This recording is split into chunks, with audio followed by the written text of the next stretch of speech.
네, 매주 월요일 정치 덕후들의 시간입니다. 누구보다 정치를 좋아하고 정치에 진심인 두 분과 함께합니다. 박영식 시사평론가, 김민하 시사평론가 두 분 스튜디오 나와주셨습니다. 안녕하세요. 안녕하세요. 안녕하세요. 네, 김민하 평론가님 표정이 안 좋으시네요. 표정 좋습니다 지금. 나라 걱정에 지금 우울하신가요? 최고의 표정, 최고의 텐션, 최고의 텐션, 최고의 행복한 표정. 아, 네. 최고를 향해 달려가는 표정입니다. 참 믿을 만한 얘기를 하시네요. 네. 김민하 평론가님은 네. 항상 기분이 좋을 때나 네. 기분이 안 좋을 때나 포커페이스가 좀 가능하신 분이기 때문에 우리 김준우 앵커께서 좀 오해하신 게 아니었나. 시사평론계의 유현진이다. 아, 그렇습니다. 네. 포커페이스가 그렇게 가시죠 그러면. 네. 제가 그렇게 넘어가겠습니다. 네. 아니 안 넘어가면 어떻게 되는 건가요? 그러니까 안 넘어가면 방법이 없으니까. 네. 오늘 이거부터 해보죠. 길고 길었던 재판이 끝났습니다. 2019년 국회 패스트트랙 충돌 사건인데 그 나경원 당시 원내대표를 비롯해서 황교안 대표 등 여러 정치인들 26명에 대한 결심 공판이 진행됐습니다. 사건으로부터는 한 6년 5개월, 재판으로부터는 한 5년 8개월쯤 됐나요? 그래서 굉장합니다. 진짜 이렇게 여기야말로 전담재판부가 필요했나 이런 생각이 드는데, 그렇죠. 예, 이 판결 결과 그리고 과정까지 가는 과정들 어떻게 보셨습니까? 글쎄 이제 오늘 검찰이 구형을 하는 결심 공판이었고 선고 내용은 좀 더 기다려보긴 해야 되겠습니다만은 지금 진행자님 말씀 그대로 이 사건이 이렇게까지 오래 걸릴 사건이었는가? 이 문제의식은 아마 다들 갖고 계실 것 같고요. 뭐 아이러니하게도 패스트트랙이라는 것은 신속 처리 안건을 국회에서 빠르게 처리할 수 있는 그 방법을 가지고 여야가 당시에 물리적인 갈등을 빚었던 그런 사안이잖아요. 그렇죠. 그래서 패스트트랙과 관련해서 오히려 재판이 신속 처리되지 못했다라는 지점은 굉장히 비판받아 마땅하다. 사법부가 비판받아 마땅하다라는 생각이 좀 들고요.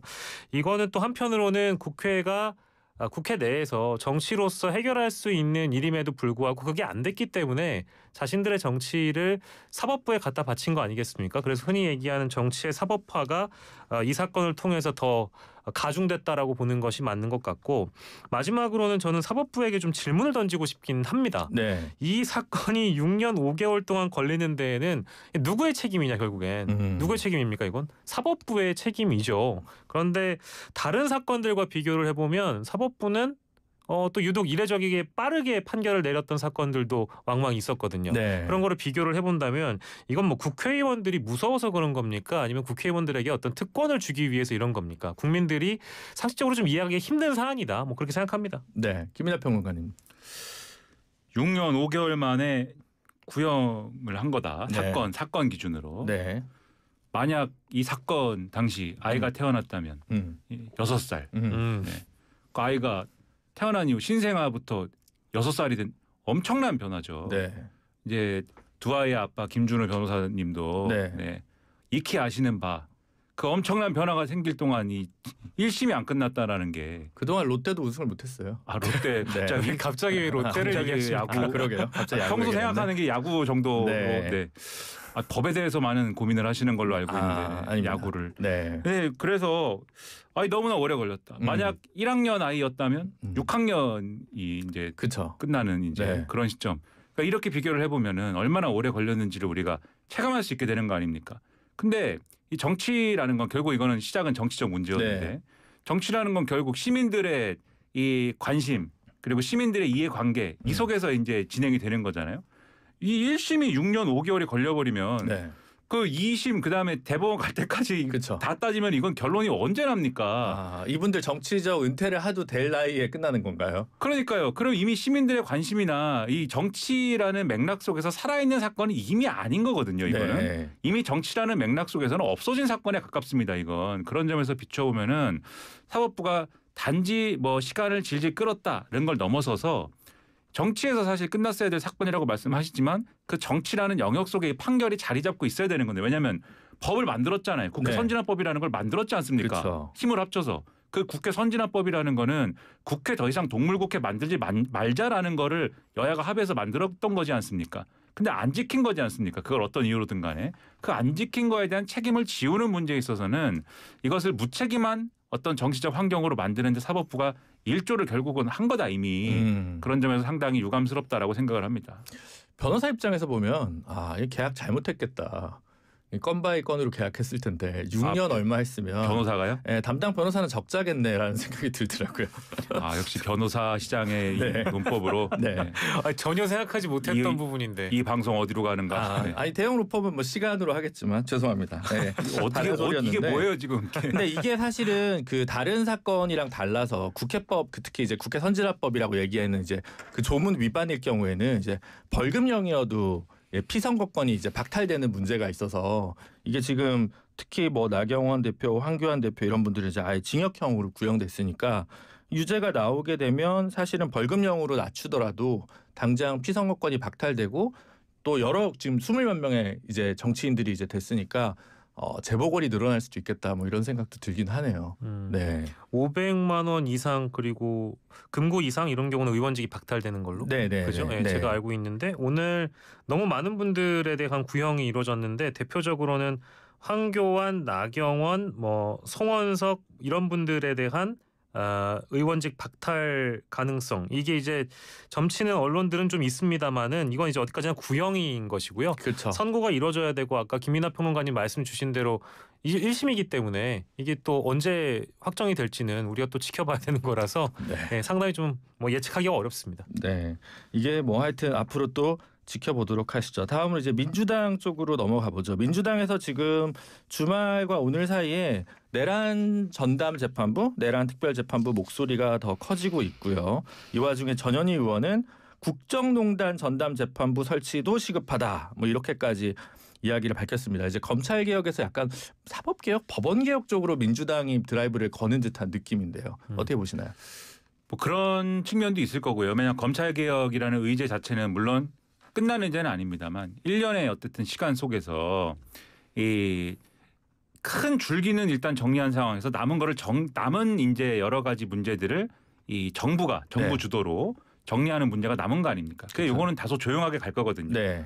그 말씀하시는 남은 거는 이제 그러면 사법개혁이나 이쪽으로 좀 무게 중심을 옮기는 거 아니냐라는 생각이 드는데 근데 이렇게 가면 검찰 개혁보다 좀 더 까다로워집니다. 왜냐하면 지금도 언론이나 이런 데서 많이 문제 제기를 이 법 쪽의 문제 제기나 이런 거를 많이 이제 전하고 있는데 그게 예를 들면 다양한 이 관점에서 제기되는 뭐 위헌 논란, 그다음에 뭐 상권 분립의 훼손 문제, 뭐 이런 것들을 많이 얘기를 하고 있기 때문에 네. 이게 조심스럽게 접근할 수밖에 없는 문제예요. 거기다가 사법부가 최근에 이제 뭐 법원장 회의 이런 거를 열어서 이 논의에 사법부의 참여가 필요하다라는 입장 정리는 또 한 바도 있어서 그걸 완전히 이제 무시하고 갈 수는 없는 거 아니겠습니까? 네. 그러다 보니까 이제 여러모로 고려가 필요한데 민주당 내에서 사실은 근데 이중적인 목소리가 좀 나오는 것 같아요. 오늘 보도를 보면은 한정혜 정책의장 같은 경우에는 일단은 법원의 태도 변화나 이런 거를 촉구를 하고 있습니다. 그래서 법원에서 일단 이 내란 전담 재판부 같은 것을 네. 자체적으로 설치를 하도록 해야 무리 없이 요 논의가 진행될 수 있는데 그런 걸 하지 않으면 결국 입법적으로 해결할 수밖에 없는 거 아니냐. 메시지가 이렇게 가는 건데 요거는 지금 당장 어떤 내란 전담 재판부와 관련된 입법을 하겠다라는 것과는 좀 차이가 있는 거지 않습니까? 네. 그래서 이런 거는 좀 온건파적인 목소리다라는 지적이 나오지만 지금 오히려 전선을 확대하는 지금 목소리가 또 있는 거거든요. 네. 가령 이제 지금 국정농단 전담 재판부 설치도 시급하다. 전현희 의원이 이렇게 이제 얘기하는 거고 그다음에 조희대 대법원장의 사퇴가 필요하다. 이건 정청래 대표나 추미애 의원 이런 분들이 이렇게 얘기하는 거고 전선이 확대되는 측면들이 있단 말이죠. 네. 근데 이제 이런 것들이 이 지지층의 경우에는 상당히 이게 좋은 얘기다, 시원하다 이렇게 반응할 수도 있겠지만 지지층의 이 강성 지지층이라고 뭐 언론은 부릅니다만 지지층에 가깝지 않은 다소 연성인 분들이 보기에는 좀 논의가 급해지는 거 아니냐라는 느낌이 들 수도 있어요. 왜냐하면 내란 전담 재판부는 어느 정도의 논리를 그동안 공유해 온 게 있거든요. 네. 첫째, 이 윤석열 전 대통령에 대한 이러한 재판을 진행하고 있는 지기현 판사가 그동안 이상했다. 그 예를 들면 구속 취소권이나 이런 거에 대해서. 네. 그래서 이 재판부가 문제가 있어서 이 내란 전담 재판부가 필요하다. 그다음에 무엇보다도 요거는 내란과 관련된 초유의 상황이었기 때문에 특히 더 이런 게 필요하다. 아주 이례적으로 내란 전담 재판부가 필요하다라는 논리였는데 근데 여기서 국정농단 전담 재판부 즉 김건희 특검, 최혜병 특검과도 관련된 이러한 전담 재판부가 필요하다는 논의가 나오게 되면 그러면은 이 형평성을 고려해 봤을 때 이런 전담 재판부, 저런 전담 재판부가 쭉 필요성이 거론될 수밖에 없는 거거든요. 그럼 오히려 내란 전담 재판부의 어떤 특수성, 어떤 이례적으로 이게 필요한 이유 이런 게 퇴색될 수도 있는 것이기 때문에 요거는 지금 당에서야 뭐 여러 사람들이 여러 의견을 항상 제시하는 게 당이기도 합니다만은 이 메시나 이런 것들의 어떤 정리, 이런 조율 이런 것들이 필요한 게 아닌가 이런 생각이 좀 들었습니다. 저도 뭐 대체적으로 동의는 합니다만은 저는 지금 국민들이 바라보는 그러니까 법조인이 아니신 분들은 아마 이 어떤 전담재판부나 특별재판부에 어떤 위헌 요소가 있는지에 대해서 언론으로만 접하시고 전문적으로 판단하기가 어려우실 수도 있겠습니다만은 저도 이제 그런 관점에서 본다면 특별재판부나 전담재판부가 그게 국정농단이든 내란특별재판부든 설치돼야 된다는 어떤 당위성에는 일부 동의하는 측면이 있어요. 왜냐하면 3특검이 출발하기 전에 특히 이제 직위원 재판부의 경우에는 아까 김민하 평론가께서 말씀 주신 대로 윤석열 씨에 대한 구속 취소 인용이라든지 그때 나를 시간으로 계산하는 아주 신박한 그런 결정을 한다는 측면에서 많은 분들이 분노하셨을 거고요. 그 이후에도 사실 뭐 구속영장이 기각되는 사법부의 사례들을 보면 뭐 한덕수 영장 기각이라든지 특히 내란 관련해 가지고는 김용대 드론작전 사령관과 관련된 영장 기각이라든지 이런 것들은 사실 좀 이해하기가 어려운 측면들이 분명히 있었거든요. 그래서 그런 차원의 전담재판부가 필요하지 않느냐라는 문제 제기는 저는 할 수 있다라고 보고요. 다만 저는 좀 시작으로 돌아갔으면 좋겠습니다. 저는 이게 지금 논의가 위헌이냐 아니냐 이제 이쪽으로 좀 많이 쏠려 있고 정치권도 대부분 필요하다 아니다 이제 이런 쪽에 지금 대립 관계로만 지금 뻗어나가고 있고요. 언론에서도 그 부분을 주목을 하고 있는데 제가 생각하는 문제점은 사법부가 애초에 잘했다면 이런 문제는 발생하지 않았다라는 겁니다. 특히 뭐 이제 조희대 대법원장이나 뭐 임시법관회의에서 나왔던 언급들도 제가 다 찾아보고 봤습니다마는 너무 두루뭉술하고 원론적인 입장이라고 보고요.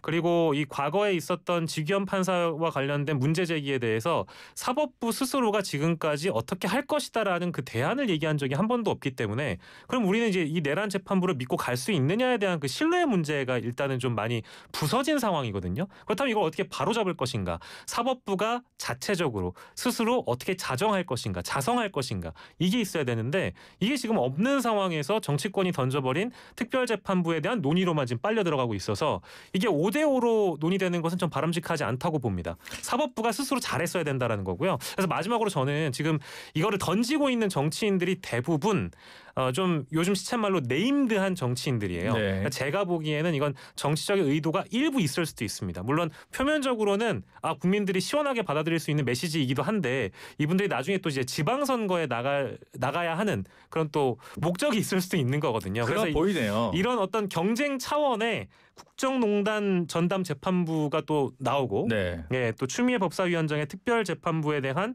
설립 강조 그리고 조희대 대법원장에 대한 사퇴 요구까지 나오고 있는 상황이기 때문에 저는 다시 정리하자면 사법부가 일단 잘했다면 이런 논의는 사실 나오지도 않았을 것이다. 근데 그 대법원장 사퇴는 약간 이재명 대통령 그 선거법 위반 사건 빨리 진행한 것에 대한 약간 정치 보복으로 이해되거나 곡해될 가능성이 있잖아요. 그렇게 되면 아까 이제 김민하 평론가님 얘기하신 대로 이게 이제 내란 재판부가 가졌던 어떤 정당성이나 당위성이 이런 그 일부 정치인들의 이제 박영식 평론가님의 추측으로는 이제 내년 6월을 바라보는 정치인들의 어떤 과도한 발언으로 인해서 오히려 전반적인 개혁의 취지마저 퇴색될 이 우려를 좀 해야 된다는 말씀. 저는 이제 뭐 발언이 과도하다라기보다는 그 말씀하시는 목적 중에는 지금부터라도 내가 두각을 드러내야만 차후에 공천에서 유리하다라는 그런 개인의 어떤 이런 소망이나 희망들이 분명히 있을 법하다라는 얘기죠. 장동혁 대표는 오늘 대법원장의 그 대통령의 대법원장 사퇴 공감 표현은 명백한 탄핵 사유다 이렇게 얘기를 했는데 오늘 그 대통령실이 이 그 대법원장 사퇴에 관해서 강유정 대변인이 뭐 브리핑을 여러 번 하고 회의록도 수정되는 약간 좀 묘한 일이 있었습니다. 그래서 뭐 언론에서는 그 타임라인대로 이제 어떻게 수정됐는지를 한 5개인가 그렇게까지 이제 나눠가지고 있는 것도 나왔는데 이 상황은 어떻게 보십니까?